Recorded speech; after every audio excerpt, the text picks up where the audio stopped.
why don't you just leave? And so many people have said to me, well, why don't you just leave? Why don't your other half and you just, go off to the States or wherever it might be? And I think, well, I don't want to leave. This is my home and this is my country and I fucking love it. Industrial electricity prices in Birmingham, West Midlands are 4 times those of Birmingham, Alabama.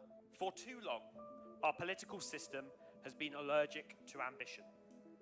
It's preferred to manage decline rather than build prosperity, to smooth over problems rather than solve them, and to protect a broken status quo rather than to challenge it. There's huge opportunities for us to dramatically reduce the size of the state in terms of waste. We need to cut a huge amount of the regulation. What happens is that very smart, very able, dynamic young people, a lot of them are idealistic and they join the civil service at an early age, and then after 10, 15 years they look around and they look ahead and they see who gets promoted and they see how the senior people spend their time and they decide that they're going to leave. And then the absolute worst dregs of the HR department tend to be the people who are then promoted into senior management. On a GDP per capita basis, for the last 3 quarters now, growth is going backwards.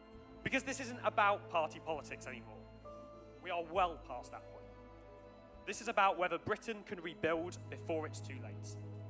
You don't abandon ship when stuff gets bad. You stay and you fight. The energy and the drive you have brought to this fight is already forcing Westminster to sit up and take notice.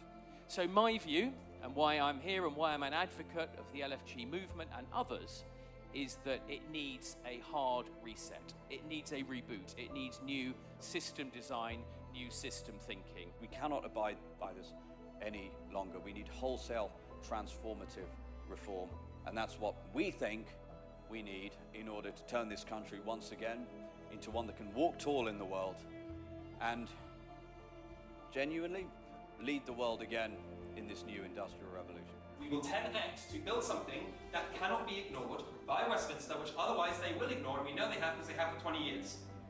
Labour have come in, are stating that they're going to do something radical. They are not yet radical enough, and we will push them in that direction. Not because we like pushing people, but because if we don't, nothing will happen.